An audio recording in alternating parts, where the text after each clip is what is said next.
T-minus 5, 4, 3, 2, and 1. Liftoff. Welcome to LabRats. I'm Alara, and I'll be teaching you a little bit more about rocketry and how you can build your very own rocket. The National Aeronautics and Space Association, or what you might know as NASA, has launched over 1,700 rockets since 1958. Behind these amazing launches is a team of scientists and engineers who work to limit any problems during takeoff, flight, and landing. But NASA is not the only organization that launches rockets and knows how to build them. In fact, we can build them ourselves. First, we have to learn a little bit more about how rockets work. What gets them in the air? What keeps them stable? When Isaac Newton famously watched an apple fall to the ground under a tree, he understood something that everyone on Earth experiences: gravity. With this, Newton developed 3 laws of motion that are essential to any moving object.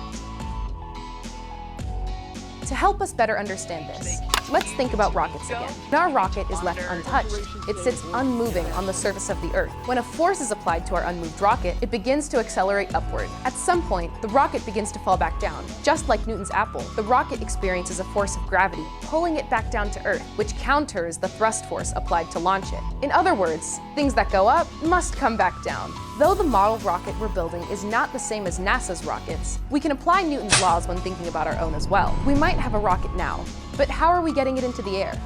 When rockets fly, they go through a reaction that propels the rocket upwards. This is called thrust. Thrust is an upward force that is meant to counteract the force of gravity. Since rockets, like us, like being close to the ground, when the downward force of gravity becomes stronger than the upward thrust of the rocket, it gradually begins to fall back down to Earth. The law of conservation of energy states that energy cannot be created or destroyed. Even when our rocket is launched into space and falls back down to Earth, this energy is not disappearing. It's transforming. Energy has many forms, but the main 2 that we need to understand for our rocket are potential energy, which is the energy stored in the rocket at rest. Think about that feeling when you really want to go get ice cream but haven't gotten up yet. And kinetic energy, which is found in movement. Now, you decide to finally go get your ice cream. Yum! Before our rocket is launched, there is potential energy in the form of chemical bonds stored in the engine that then becomes kinetic energy as it flies in the air. And these bonds are broken. Although our rocket won't be launching all the way into space or breaking chemical bonds to send it into the air, we still need to supply energy for our rocket's launch. How can we do this? What are some things that can produce motion and pressure? Think for a moment. Did you say water? Air? Both are great options. For our rocket's launch, we are going to use air as fuel. When we add more air into the rocket's launcher, the air pressure begins to build up, meaning that the rocket is supplied with more energy, so it can launch higher. Materials that you will need are an 8x11 piece of construction paper, scissors, a ruler, regular tape, duct tape, and hot glue. You will also need PVC pipes, 3 tubes, 2 elbow connectors, 1 T-connector. We will start by creating the body of the rocket. Take a whole piece of construction paper and use a PVC pipe to roll the paper into a cylinder. Make sure to leave a tiny bit of space between the cylinder and the PVC pipe so that it is easier to take off. Tape the ends of the paper down and remove from the PVC pipe. Next, we will create the cone. Do this by taking a new piece of construction paper and grabbing one corner and rolling it in to create a cone-like shape. To make it pointier, you can pull one end of the paper that you are holding onto downward. Once you are happy with the shape you have created, tape the sides down. Cut out the cone 4 inches below the tip.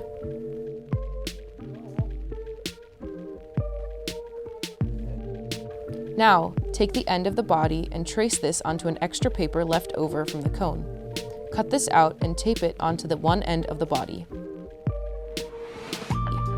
Use several pieces of tape to make sure that there is nowhere for air to escape from.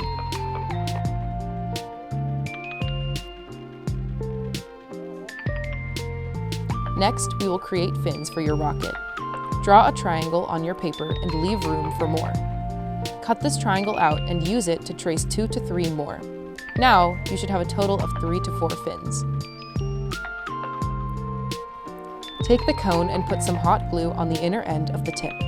This is meant to make the tip more dense for a better launch.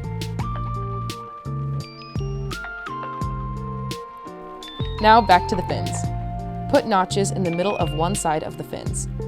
Fold these in opposite directions to make it easier to tape onto the body. Repeat for all fins. Place them equal distances apart along the body and tape them down. Make sure that you do this on the opposite end of the capped end.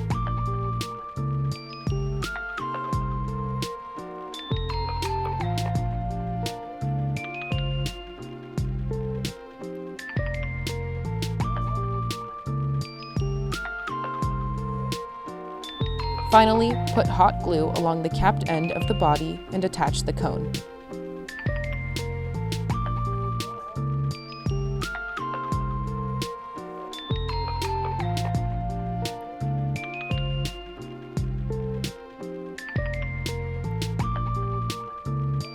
Okay, so here we have a bottle covered in duct tape, which is attached to this PVC pipe. And then we're going to take this PVC pipe with the two connectors and place one end through here securely.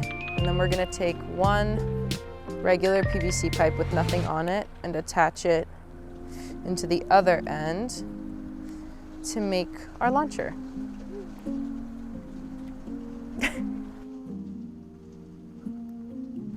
So we're gonna take our rocket and put it on this end of the PVC pipe. And then we're gonna go over to the bottle and we're just going to step on it.